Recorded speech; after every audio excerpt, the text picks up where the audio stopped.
Rain had just started to soften the edges of the town, turning streetlight halos into smeared gold and painting the asphalt black as fresh ink.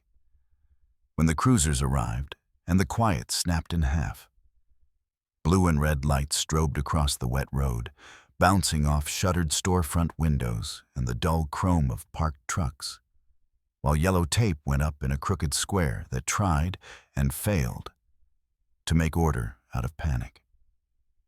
Officers moved with practiced urgency, boots splashing, radios hissing, faces hard with that look people wear when they're trying not to feel too much. Someone was crying somewhere beyond the cordon, the sound thin and intermittent, like a song stuck on a broken note. And in the middle of it all, center frame, under the glare of a rotating light bar, a police dog sat planted beside a little girl on the curb as if the entire world had been reduced to one task. Keep her here. Keep her safe. Keep her breathing. He wasn't a puppy. Not even close. He was a full-grown K9 with a blocky head and a chest like a battering ram. Soaked fur darkened along his spine, water beating on his whiskers and dripping from his jaw in slow, deliberate drops. His harness gleamed with reflective strips, the word K9 catching the flash like an accusation. The leash ran taut from his collar to an officer's fist, and that officer, young, flustered, eager to be helpful, gave it a firm tug, expecting obedience the way you expect gravity. The dog didn't even flinch.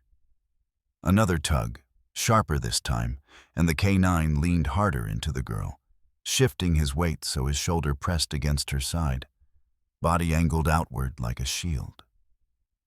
The girl was tiny, knees pulled tight to her chest, a thin jacket zipped up wrong, hair stuck to her cheeks in damp strands.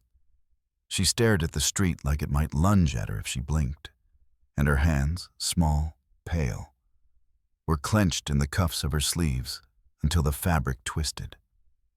"Come on," the young officer muttered, half embarrassed, half annoyed, trying to coax the animal with the same tone used on stubborn doors. A second officer stepped in, older, broader, eyes flicking from the dog to the child and back again, reading the posture with a kind of respect that didn't need words. "Easy," he warned under his breath, as if the dog were a loaded weapon and not a partner.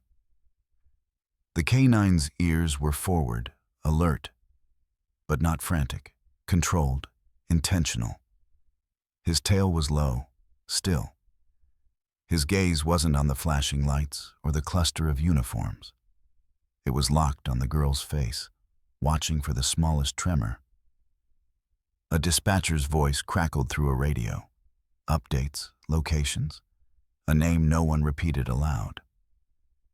A gust of rain-wet wind dragged the smell of motor oil and cold metal through the scene. And somewhere in that mix, something else, faint, wrong, made a few officers wrinkle their noses without knowing why. "That dog's never disobeyed an order," someone muttered, not loud enough to be official, but loud enough to be heard.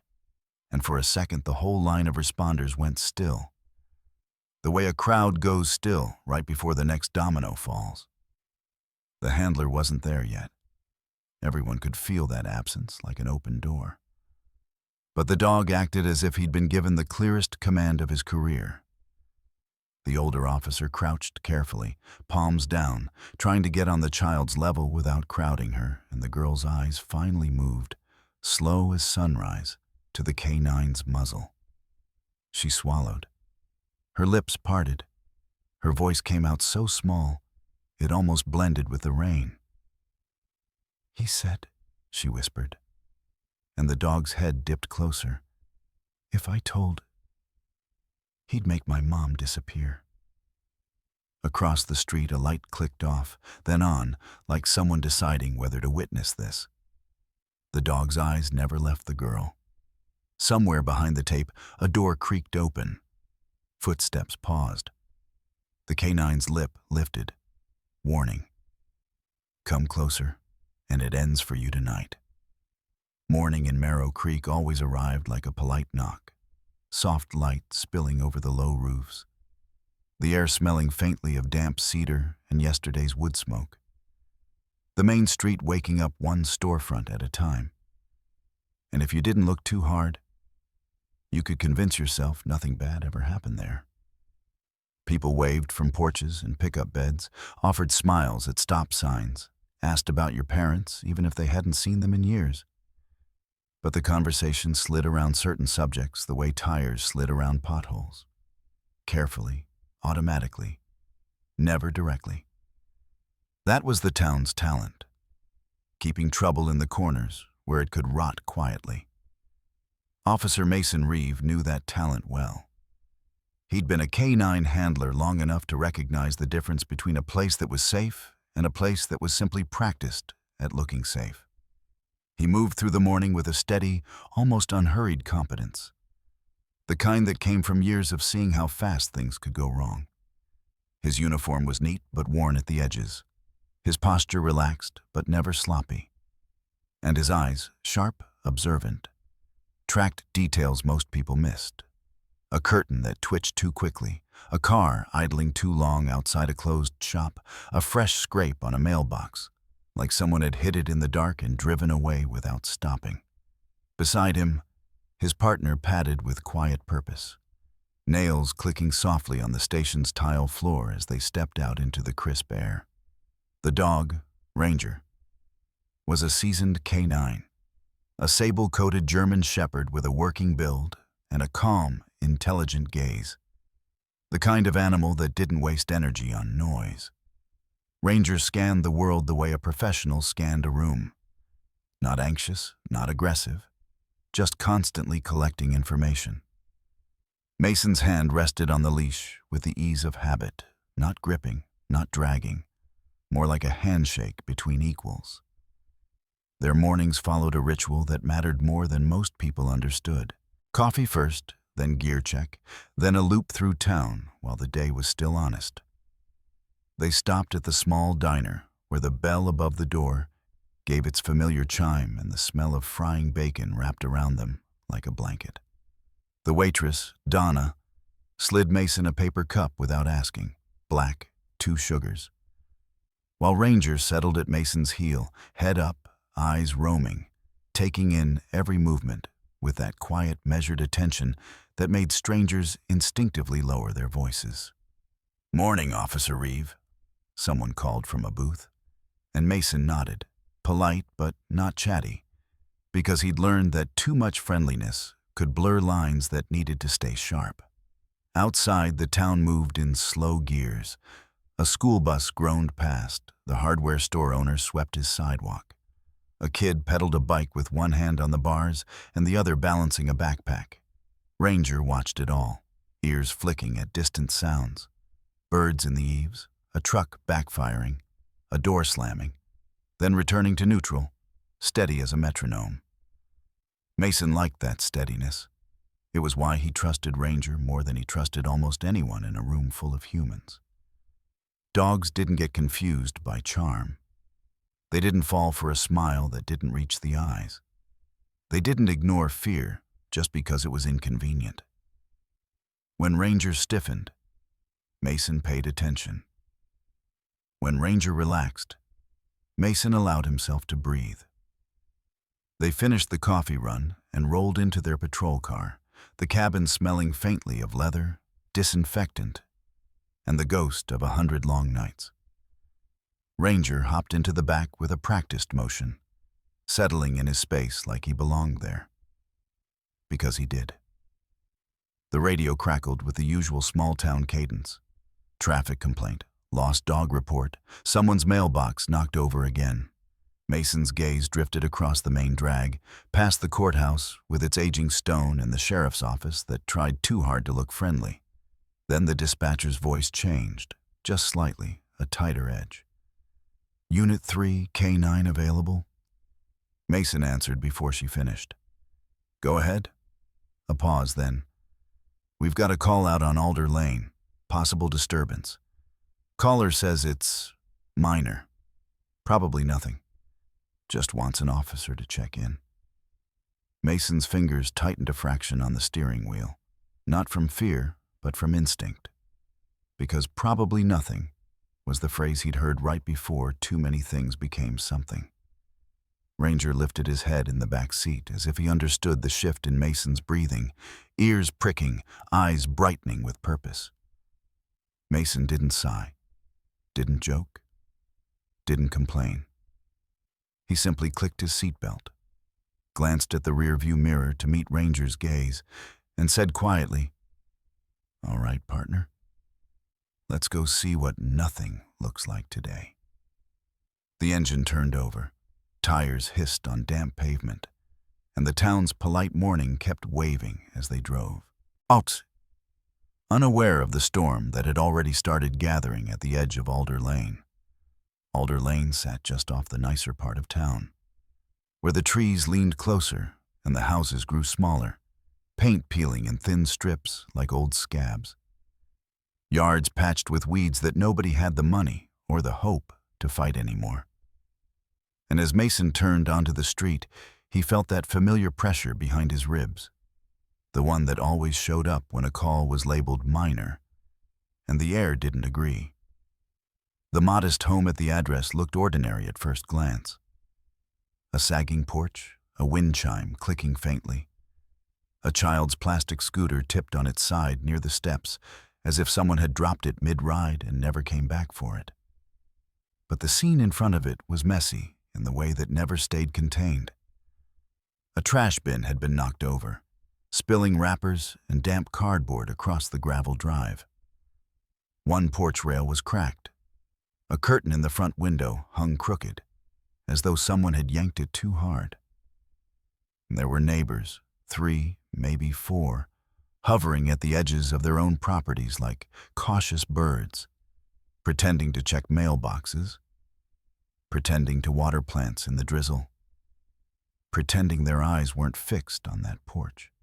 The moment Mason's cruiser stopped, the pretending got thicker. Faces turned away too quickly. A door shut a little too hard. Mason stepped out, and the wet air wrapped around him, smelling like mud and cold metal and something sour underneath.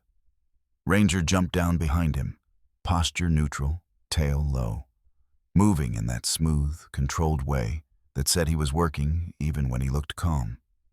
Mason's boots crunched lightly on gravel as he approached, eyes taking inventory. The scooter, the broken rail, the trash, the fresh scrape on the doorframe near the knob, like someone had slammed it into the jam in a hurry. A patrol SUV was already parked at the curb, and leaning against it, arms crossed, stance wide like he owned the street, was Deputy Harlan Pike, a local fixture with a friendly face that never quite matched his eyes. Pike smiled the moment he saw Mason, too quick, too practiced. "Reeve," he called, voice loud enough for the neighbors to hear, like he was setting a tone. "Glad you're here. But it's nothing. Seriously. No need to make a big deal." Mason gave a small nod, respectful, but didn't mirror the smile. He'd served with Pike long enough to know the man's talent was minimizing. "What happened?" Mason asked, keeping his voice even. Pike pushed off the SUV and waved a hand toward the porch as if shooing flies. "Domestic spat, I guess. Couple raised voices. Somebody called it in. Folks get nervous. It's handled." The word "handled" landed oddly, too final for a scene that still felt alive. Ranger had been walking at Mason's heel, sniffing the air in small, controlled pulls. But now he slowed, stopped. His body went rigid the way a compass needle snaps north, ears forward, head slightly lifted. And his eyes, dark, intent, locked onto the house. Not the ground, not the trash, not the path a person might have taken. Straight at the front door, like he could see through it. Mason felt his own spine tighten. Ranger didn't freeze like that for a smell. He froze for a signal. Pike noticed and chuckled, trying to turn it into a joke. "Your dog's always dramatic," he said, stepping closer, as if to reclaim authority over the moment. Ranger didn't look at Pike. didn't acknowledge him at all. His chest rose slowly, controlled, and a faint rumble vibrated in his throat. Not a growl meant to scare, but a warning meant to inform. Something here is wrong. Mason held up a hand, a subtle stop that made Pike pause. Mason's gaze went past Pike to the neighbors, and he saw it then, what Ranger had already found. Fear. Not the loud kind, not the kind that came with screaming, but the quiet kind that lived behind tight mouths and stiff shoulders. One woman clutched her robe closed like armor. An older man stood with his hands shoved deep in his pockets, jaw working as if chewing back words. A teenage boy watched from behind a fence post, eyes wide, then vanished when Mason looked directly at him. Mason shifted his stance, turning slightly so his body blocked Ranger from Pike, and lowered his voice to the dog like he was speaking to a fellow officer. "Show me," he murmured. Ranger didn't pull. He didn't lunge. He simply angled his head toward the door again, insistent, precise. And Mason understood with a cold certainty. Ranger wasn't tracking scent trails or searching for contraband. He was tracking the shape of panic, the invisible heat of someone inside, trying not to be found. Mason met Pike's eyes. "If it's handled," Mason said calmly, "then you won't mind me confirming." Pike's smile tightened, the folksy veneer cracking for a fraction of a second. "Reeve," he warned softly, friendly on the surface, sharp underneath. "I'm telling you, don't turn this into something it's not." Ranger's rumble deepened, and the wind chime on the porch clicked faster as the drizzle thickened, like the house itself was nervous.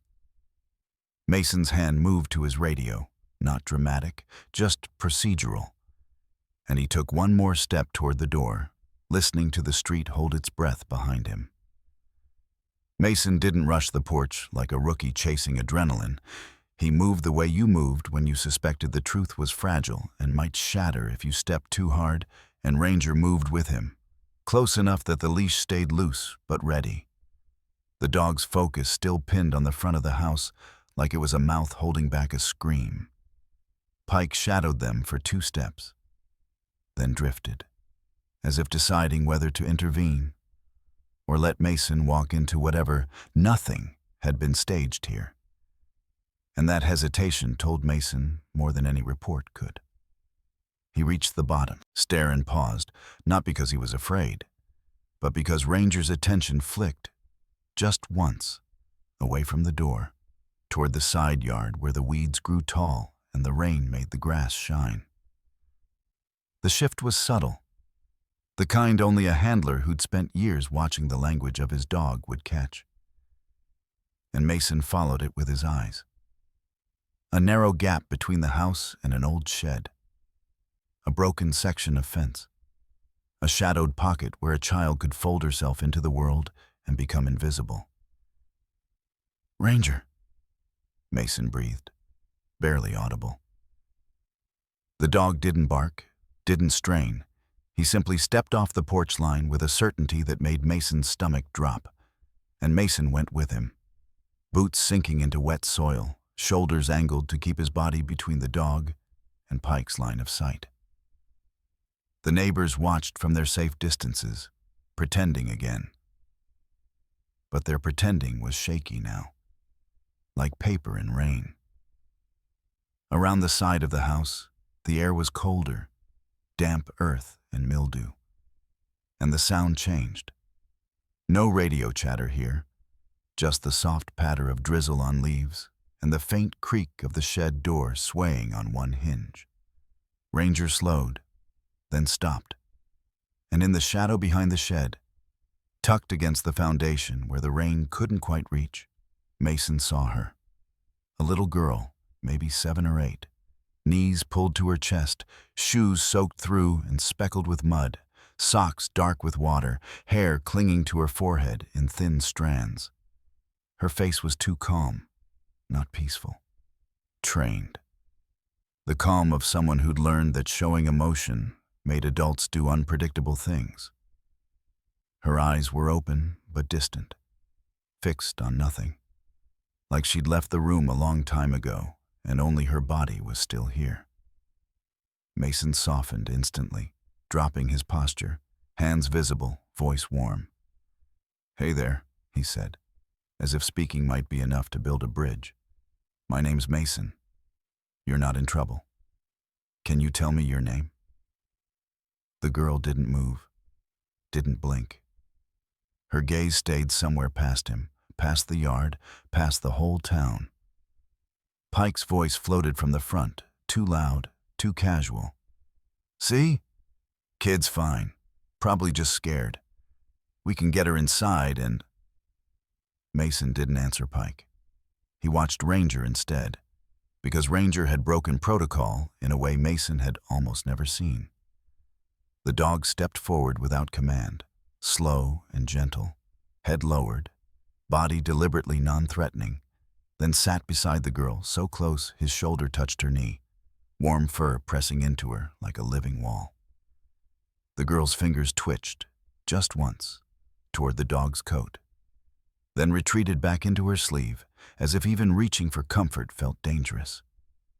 Mason crouched, careful to keep space, and as he did, Ranger shifted again, subtle, precise, angling his body so his back was to the house and his chest faced the open yard, positioning himself between the girl and every possible approach. Not just Pike. Not just Mason. Everyone. It wasn't stubbornness, it was strategy. The dog wasn't clinging to her for affection.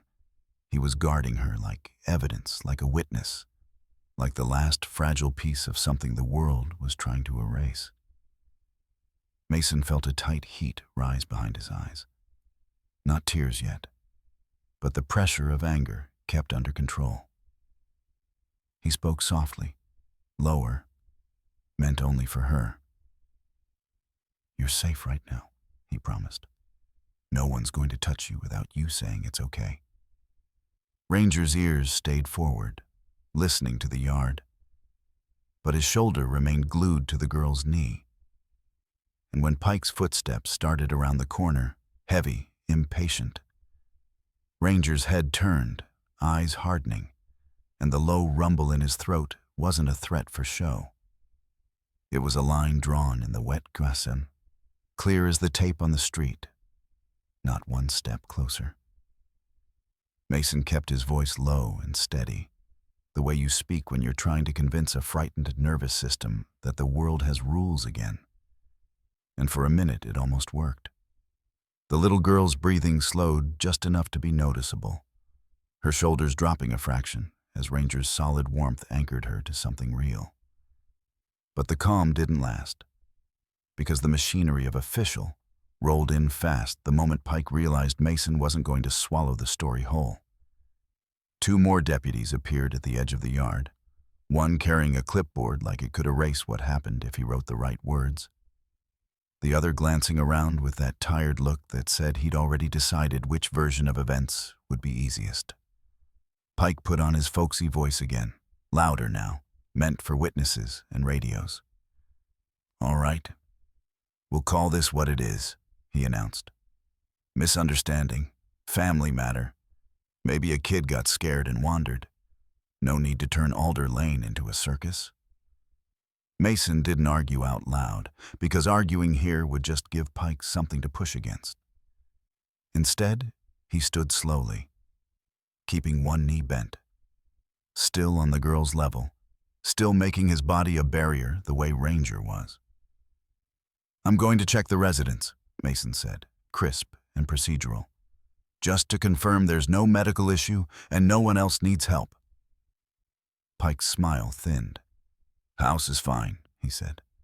"We already did a walkthrough." Mason nodded once, as if accepting the information, then walked anyway, because "we already did" was often code for "we already decided." Ranger started to rise, but the girl's sleeve tightened around his fur. Not quite a grip, more like a reflex, and Ranger settled back down immediately, eyes tracking Mason as if asking permission to split duties. "Stay," Mason whispered. And Ranger stayed exactly where he was, still between the girl and the world. Mason approached the front door, the porch boards damp and soft under his boots, and the first detail hit him before he even touched the knob. The latch didn't sit right. The door was closed, but not truly locked. It had that slight give, like it had been forced and never properly repaired. Mason pressed gently and it popped inward an inch with a sigh of warped wood. Pike made a noise behind him, an irritated breath. "Told you," Pike said. "It's fine." Mason stepped inside and the air changed. Stale, warm, layered with the sharp edge of cheap cleaner trying to cover something older. He didn't need Ranger's nose to know the place had been scrubbed in a hurry. The living room looked staged. Cushions straightened too perfectly, a throw blanket folded like it belonged in a catalog, a coffee table wiped to a dull shine. But the staging had missed the small truths. On the floor near the hallway lay a tiny object that didn't belong there. A broken charm, half a cheap plastic heart on a frayed string, like something from a child's bracelet. It had been snapped clean, not worn down. Mason crouched, held it between gloved fingers, and felt his jaw tighten. A child's charm doesn't break in half because of a misunderstanding. He scanned again. Near the baseboard, a faint smear, grayish, almost invisible against the paint, caught the light when he shifted his angle. Not dirt from shoes, not a scuff from furniture. It looked like something dragged, wiped, tried to disappear. He followed the smear to the edge of the kitchen, where a trash bag sat tied too neatly, too full for a normal morning, as if someone had thrown away the last hour of their life. On the counter was a phone, screen cracked like spiderweb glass, powered off, placed face down with the deliberate finality of someone silencing a witness. Mason didn't pick it up yet. He just stared at it, feeling the shape of the lie Pike was trying to sell him. "Accident," Pike called from the doorway, leaning in but not crossing the threshold, as though he didn't want to touch the inside. "Probably an argument. Kid got scared, mom's out cooling off. You know how it is." Mason straightened slowly and turned his head just enough to look back at Pike. "No," he said, calm as ice. "I don't." He stepped into the hallway and noticed what wasn't there. No shoes by the door except a pair of muddy child sneakers. No purse on the hook, no keys in the bowl. In a house with a parent, there are always adult traces, wallet, jacket, something half-finished. Here, it was as if an adult had been erased mid-step. He returned outside, the rain prickling his face, and Ranger met him halfway down the porch, not charging, not panicking, just walking to one spot in the yard with purpose. The dog nosed once at the ground near the broken fence line, a single precise touch, like a finger pointing at a sentence in a book. Then immediately pivoted back to the girl and sat beside her again, shoulder to knee, refusing to be pulled into any other task. That choice was the loudest signal of all. The spot mattered, but the girl mattered more. Mason looked at the yard, then at the cracked phone through the window, then at Pike's tight smile. And the thought landed in him with a grim, settling weight. This wasn't random. This wasn't a messy family argument. This was targeted, controlled, cleaned up. And the only thing that hadn't cooperated with the plan was a dog who didn't care about anyone's narrative. Mason didn't raise his voice, didn't grandstand, because he knew how a small-town system protected itself. Not with open fights, but with soft hands pushing you back behind a line you weren't allowed to cross. He walked back toward the curb where his cruiser sat, rain ticking on the hood, and keyed his radio with the same calm he used when calling in a traffic stop, though his pulse had climbed into that controlled mission mode rhythm. "Dispatch, Unit 3, he said. "I need a supervisor to Alder Lane, requesting additional units for scene control and an evidence tech." The channel hissed. A pause too long. Then the dispatcher's voice returned, careful. "Copy, Unit 3. Stand by." Mason knew that tone. It meant someone else was already talking in her other ear. Pike drifted closer, hands in his jacket pockets, smiling like a neighbor at a barbecue, the kind of smile that made you feel foolish for thinking anything could be wrong. "Mason," he said, friendly enough for the listening world, "you're overreacting." The words were wrapped in warmth, but sharpened at the edges, a blade disguised as a handshake. "We've got it handled. No need for techs, no need for supervisors. You start calling extra people, you turn this street into a spectacle." Mason watched the neighbors as Pike spoke. They were still there, always there. But they'd tightened into themselves, shoulders hunched, eyes down, retreating behind porch posts and half-open doors as if trouble were a contagious disease, and they didn't want to be the one caught coughing. A woman who'd been watching from her window slid the curtain closed. An older man stepped back into his garage and pulled the door down with a slow, deliberate grind. Fear wasn't just inside this house. It had soaked into the whole block. Mason kept his gaze on Pike, voice even. "A child was found hiding behind a shed," he said. "There are signs of forced entry and a phone that's been intentionally powered off. I'm not labeling this a family misunderstanding until it's processed properly." Pike's smile didn't change, but his eyes hardened. He glanced at the girl like she was an inconvenience, then back at Mason. "Kid's scared," he said. "People get dramatic. You know how rumors spread in this town. Let's not ruin someone's life over nothing." The phrase "someone's life" landed wrong, because whose life was he worried about? Mason took a slow breath and turned slightly toward Ranger, who sat pressed to the girl's side, rain darkening the fur along his neck. The dog's posture was still calm, but his attention kept flicking. Not to the house now, not to the yard. Toward Pike, then toward the two deputies lingering near the patrol SUV. Then toward the neighbor's driveway, where a man in a ball cap stood half-hidden behind a truck, pretending to look at his phone while watching everything. Ranger's ears were forward, and a low rumble vibrated in his chest, not loud enough to be theatrical, but unmistakable. An alert that every handler learned to respect. Mason had heard Ranger growl at threats in training scenarios, at suspects who moved wrong, at shadows that turned into danger. This wasn't that kind of growl. This was quieter, more controlled, like a professional tapping a red warning light, threat present. And the oddest part was when Ranger growled, the girl didn't flinch. She didn't recoil from the dog. She leaned closer, as if the sound meant safety.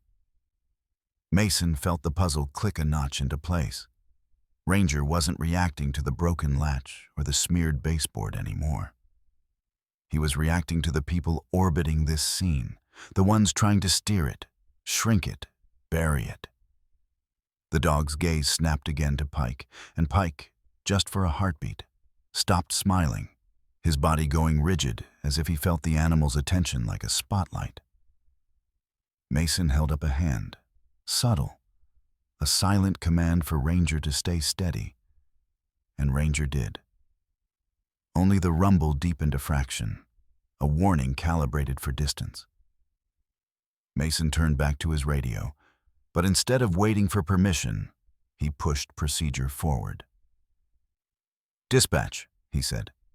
"I'm requesting CPS respond as well. Child is nonverbal at present and appears distressed. Also requesting that the residence be secured pending further investigation."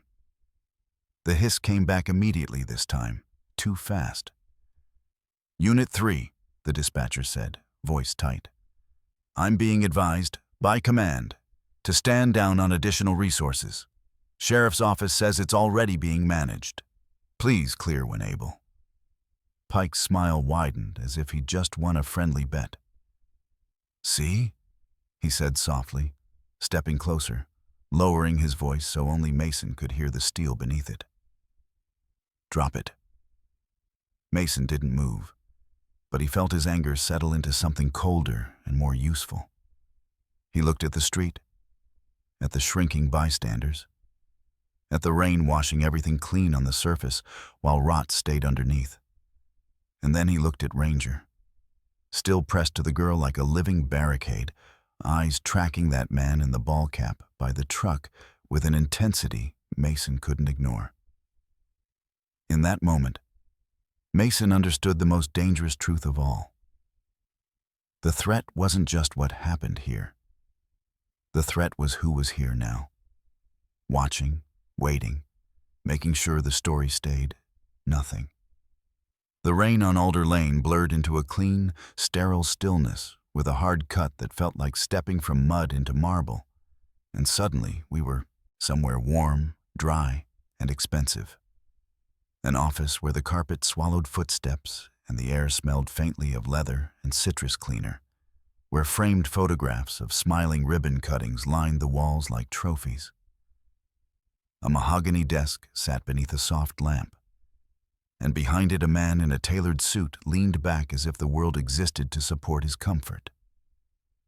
His hair was neat, his hands manicured, his expression calm in the way predators were calm when they believed they owned the terrain.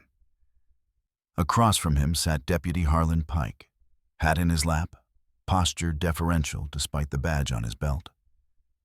And beside Pike, a third man, older, silver-haired, wearing a blazer that screamed committee meetings and charity galas, flipped through a folder without reading it, more interested in the shape of the situation than its details. The suited man spoke first, voice smooth, almost bored. Alder Lane again, he said, as if discussing potholes. Every time we start making progress, something like this crawls out and tries to bite us. He tapped a pen against the desk, the click steady, controlling the room's rhythm. The silver-haired man sighed. Progress, he echoed, as if tasting the word. We're finally getting the redevelopment package through. The county's watching. Investors are watching. We can't have messy narratives. Not now. Pike nodded quickly, eager to please. It's contained, he said. Reeves showed up with a dog, but I'm handling it. People listen to me. The suited man's eyes sharpened just a degree. People fear you, he corrected gently, like a mentor offering guidance. There's a difference. Fear works until it doesn't. He leaned forward, elbows on the desk, and his gaze slid to the folder. Tell me about the child. Pike hesitated, then shrugged, minimizing out of habit. Little girl, he said. Found outside, scared, not talking. The silver-haired man's mouth tightened. Not talking yet, he corrected. Children are inconvenient that way. They remember at the wrong times. The suited man didn't smile, but something like amusement flickered behind his eyes. She's a problem to be managed, he said flatly, like a budget line item. And if she becomes a symbol, if people start seeing her as a victim instead of a complication, then the town's sympathy turns into scrutiny. Scrutiny turns into delays. Delays turn into lost money. The pen clicked again. The silver-haired man nodded, warming to the language he understood. We've got timelines, he said. Budgets, public perception. We've worked too hard to keep locals in line, to keep them grateful for whatever crumbs we throw. Pike shifted, uncomfortable but obedient. What do you want me to do? He asked. The suited man held his gaze, voice quiet enough that it felt intimate, dangerous. You already know, he said. You keep the narrative clean. You keep Reeve isolated. You keep the neighbors afraid to speak. And whatever loose ends exist, whatever objects, whatever recordings, whatever misunderstandings. He paused, letting the word drip with contempt. You make sure they don't survive the week. The silver-haired man closed the folder without ever looking inside it. We can't have an investigation, he said, almost pleading, as if the town's reputation were a fragile vase. We can't have state eyes here. The suited man's expression didn't change, but the temperature in the room dropped. Then don't give them a reason, he said. And the line landed like a hammer on bone. Make sure there's nothing left to find. Pike swallowed, nodding, the motion small and obedient. And for a split second his friendly small-town mask slipped completely, revealing the truth beneath. Not an officer serving a community, but a man serving power. The suited man leaned back again, satisfied, and reached for a framed photo on his desk, a smiling group shot with officials and businessmen, his thumb brushing the glass like he was reassuring himself that he was untouchable. Oh, he added casually, as if remembering a minor chore. And that dog, the K9. If it becomes a problem, accidents happen. Pike's jaw clenched, then relaxed into compliance. Understood, he murmured. The lamp hummed softly. Outside the office window, the town's skyline was small and humble, and from up here, it looked easy to control. Hard cut back to Alder Lane, blue and red lights washing the rain-slick street, yellow tape fluttering, neighbors shrinking behind their doors, and Ranger, soaked and steady, planted beside the little girl on the curb like a vow made of muscle and loyalty, his body angled outward, eyes tracking every adult who came too close, refusing to move as if he could feel the shape of that polished office from miles away. By the time Mason got the girl settled in the back seat of his unit, blanket draped over her shoulders, heater turned up, Ranger positioned so his body formed a calm wall between her and the rear door. The town's resistance had already begun to tighten like a noose, quiet and polite on the surface, but unmistakable in the way it moved. Pike sauntered up with that same neighborly smile, rain beating on his hat brim, and leaned toward the open window as if he were offering help instead of pressure. You did your due diligence, he said, voice warm, eyes cold. Now let the system work, all right? Mason didn't respond beyond a curt nod, because the girl's gaze had snapped to Pike for the first time. Just a flicker, and then dropped to her lap like she'd been burned. As Mason pulled away, he caught Ranger's low, steady stare tracking Pike in the side mirror, and it sat in Mason's gut like a warning bell. The drive to the station should have been uneventful, a few minutes through familiar streets. But halfway there, a dark sedan eased in behind them. Too close, matching every turn, never passing even when Mason slowed. When Mason signaled left, it signaled left. When he took a longer route past the courthouse, it stayed glued like a shadow that didn't belong to the sun. He didn't accelerate, didn't run lights. He simply noted it, filed it, and kept his breathing steady so the child wouldn't feel the tension creeping into the car. At the station, the intimidation came dressed as courtesy. A clerk misplaced the intake forms for emergency protective custody. A supervisor, newer, ambitious, careful, appeared with an apologetic shrug and a line Mason had heard too many times. Let's not step on toes. When Mason asked for evidence processing, the cracked phone from the counter was suddenly no longer at the scene, and Pike's deputies insisted they'd never seen it, smiling as if Mason had imagined it. The broken charm? Probably trash. The smear by the baseboard? Old scuff marks. Every detail Mason tried to anchor to paperwork slid away like oil on water. Worse, when he tried to interview the neighbors, they folded. The woman in the robe wouldn't open her door.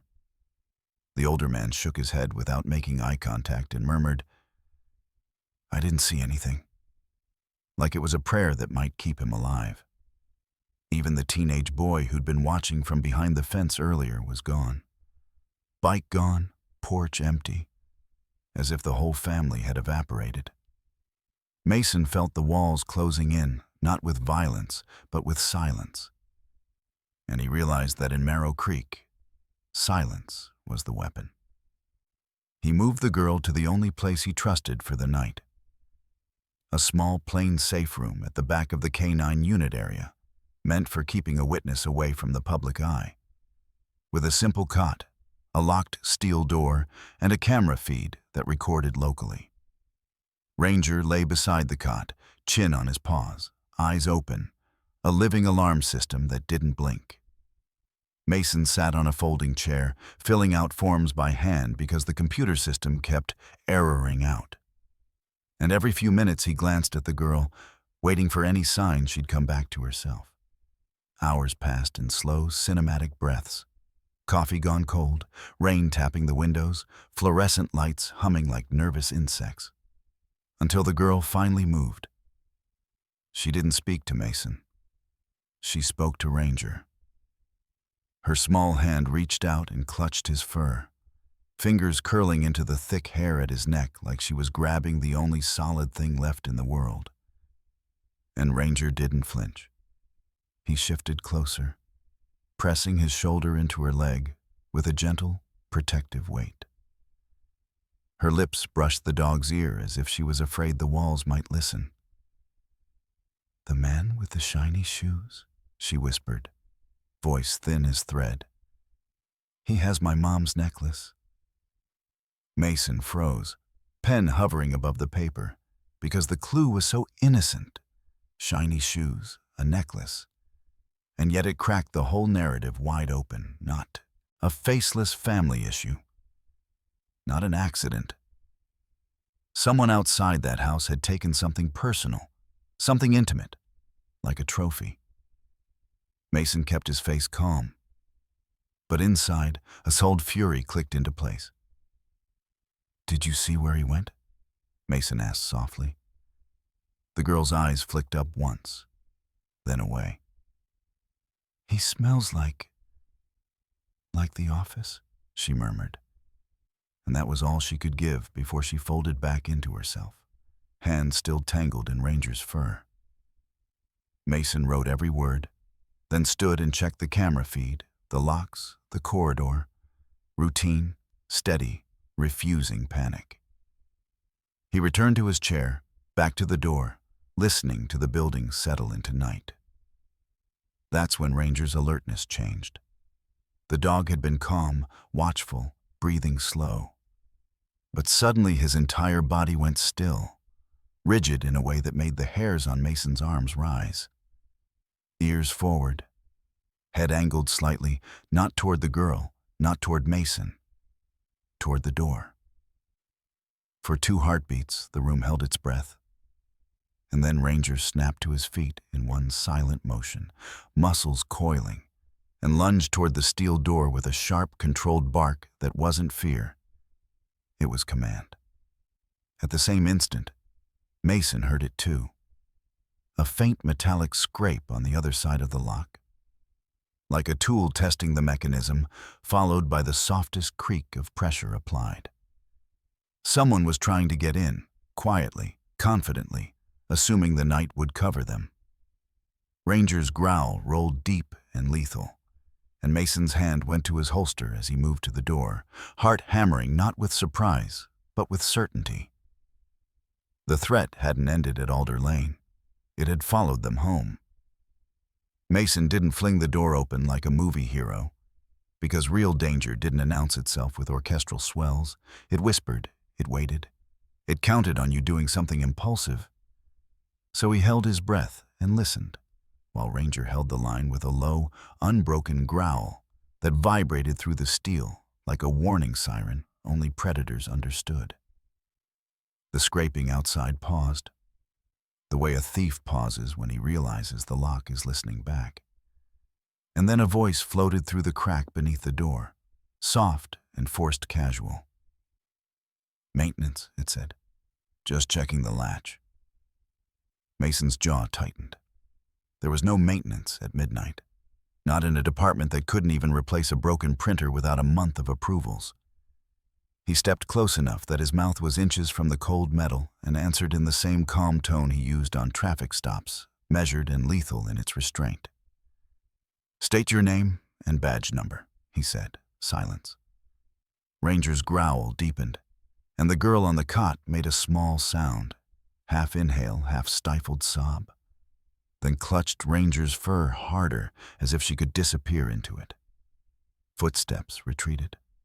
Slow at first, then faster. The rhythm of someone trying not to run. Mason waited a full 10 seconds after the last. Sound faded before moving, because he'd learned that fear made people sloppy and power made people patient. He keyed his radio on a private channel, requested a perimeter check without saying why over the main frequency, then turned the room into a fortress with the tools he actually trusted. His own body between the girl and the door, the steel lock rechecked, the camera feed verified, the hallway light clicked on so shadows had fewer places to hide. Ranger settled again beside the cot, but he didn't relax. His eyes stayed fixed on the door, tracking the building's heartbeat. Minutes passed in a thick, humming quiet. And then, another sound, lighter, hesitant. Footsteps approaching. Not trying to be silent so much as trying to decide whether they were allowed to exist. Mason's hand lifted, palm out, a silent command for Ranger to stay steady. And Ranger obeyed, only the tension in his shoulders tightening like coiled cable. The doorknob rattled once, gently this time, followed by a quick, urgent whisper. "Officer Reeve? It's Lena." Mason knew the name. Lena Hart, records clerk, mid-30s, eyes that always looked away too fast, the woman who filed reports and pretended she didn't notice when certain ones vanished. Mason didn't unlock immediately. "Step back from the door," he said. "Hands where the camera can see." A shaky exhale came through. Okay, Lena said, and Mason watched the monitor. Her face pale, hands raised, body trembling so hard, her badge lanyard quivered against her chest. She wasn't carrying a weapon. She was carrying something worse for the wrong people. A plain manila envelope sealed with tape, clutched like it might explode. Mason cracked the door just enough to pull her inside, then locked it again. And the moment Lena crossed the threshold, she almost collapsed, knees buckling as if fear had been the only thing holding her upright. "I can't do it anymore," she whispered, voice breaking on the words. "I can't keep lying for them." Mason guided her to the folding chair, keeping his movements gentle but controlled, because panic made people spill secrets in the wrong order. Ranger lifted his head, sniffed once, and then, like he'd assessed her soul, returned to the girl's side, pressing close as if his priority list was written in stone. Lena swallowed hard and shoved the envelope toward Mason with both hands. It's proof," she said.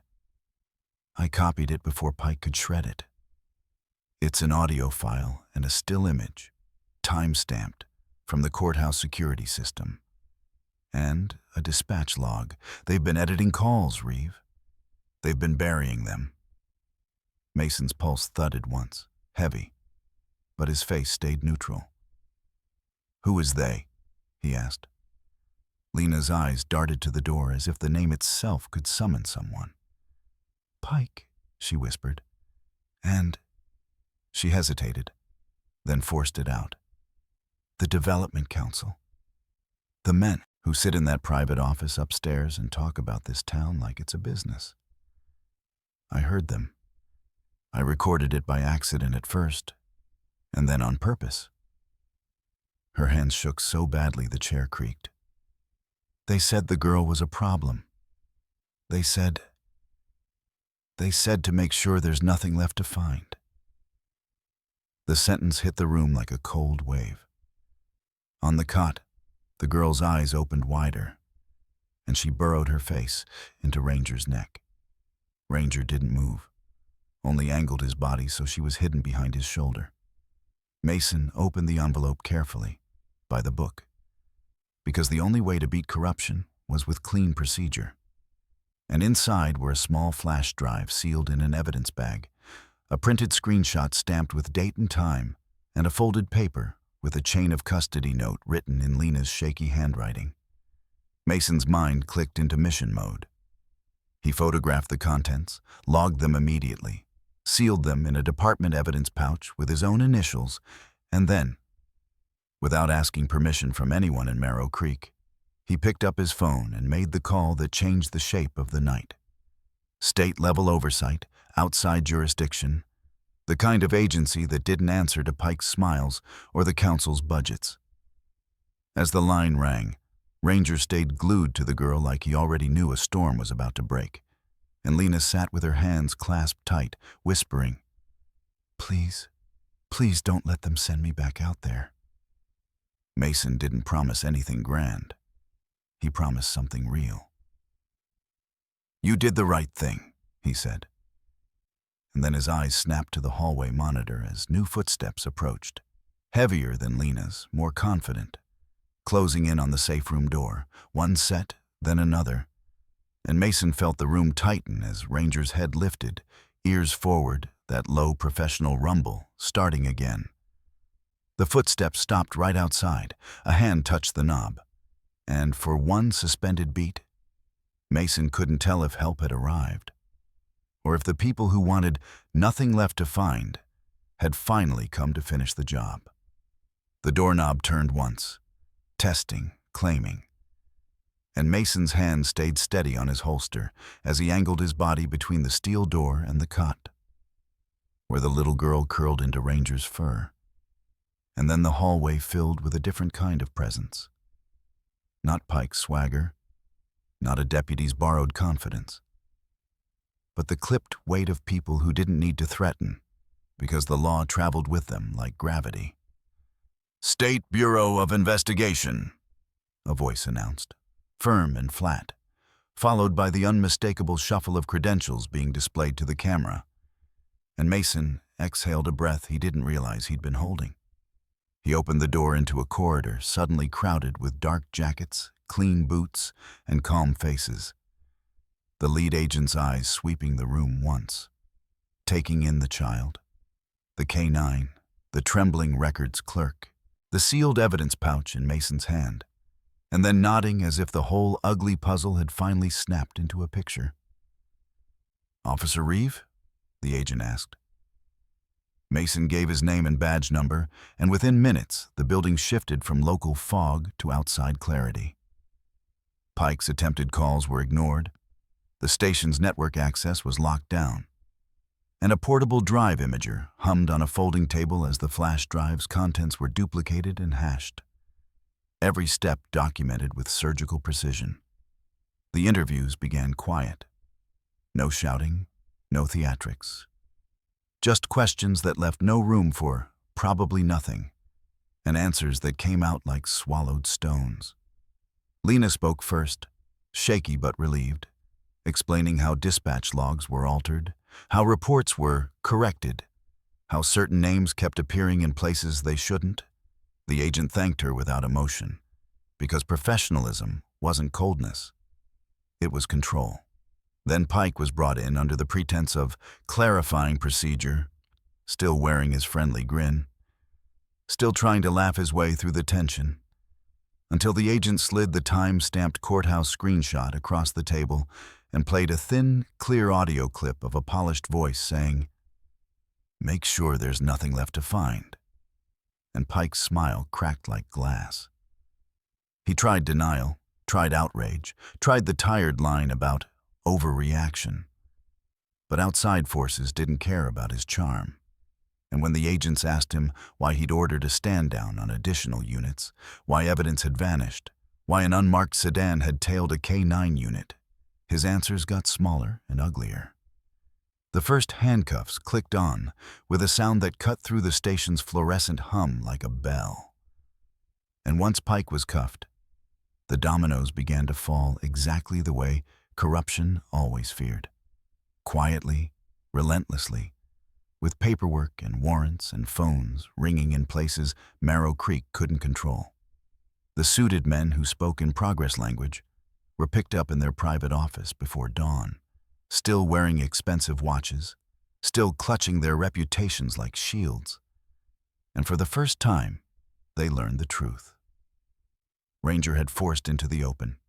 Time was the one resource they couldn't buy back because the dog's refusal had kept the child visible long enough for the outside world to arrive. In the hours that followed, the real story emerged. Heartbreaking, not because it was sensational, but because it was human. The girl hadn't wandered. She'd been placed in fear like an object. Her mother hadn't stepped out. She'd been coerced and cornered by people with power and polite smiles who knew the town's silence would protect them. The cracked phone wasn't random damage, it was a severed lifeline. The broken charm was the child's own small attempt to hold on to normal, snapped in a struggle, left behind like a breadcrumb that no one was supposed to notice. And the necklace she whispered about, the one the man with the shiny shoes kept, was proof of possession, of cruelty dressed in civility, the kind of trophy-taking that made hardened agents go still for a moment before they resumed their work with even colder focus. Through every interview, every stamp, every sealed bag, Ranger never left the girl's side, and when a child advocate finally arrived, soft voice, warm blanket, gentle questions, the girl didn't lean toward the adults first. She leaned toward the dog, fingers threaded in his fur like prayer beads, because he was the first being who had chosen her without condition. When the case finally locked into place and the immediate danger was gone, someone, one of the agents, a woman with tired eyes, knelt beside Ranger and said, not to Mason, but to the dog himself, "Good job," like Ranger was a colleague, not equipment. And Mason felt his throat tighten because he'd seen medals handed out for less bravery than simple loyalty. Later, in the gray morning, the town began to wake up to a new reality. Neighbors who had hidden behind curtains stepped outside, not all at once, but in small, trembling waves. A woman brought a clean jacket for the girl. An older man left a bouquet of wildflowers on the station steps without saying his name. Apology in silence.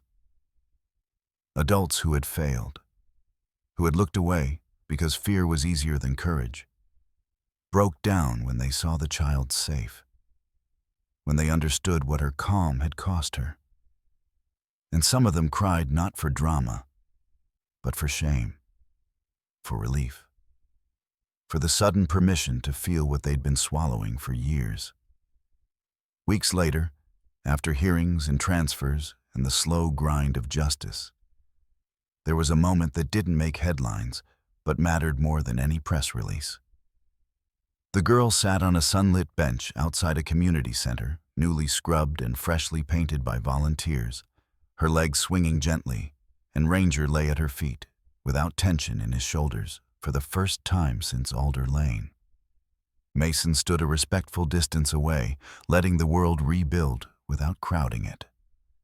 The girl reached down, not shaking now, and rested her palm on Ranger's head. Ranger sighed, a long, deep exhale that sounded like a door finally closing on a nightmare.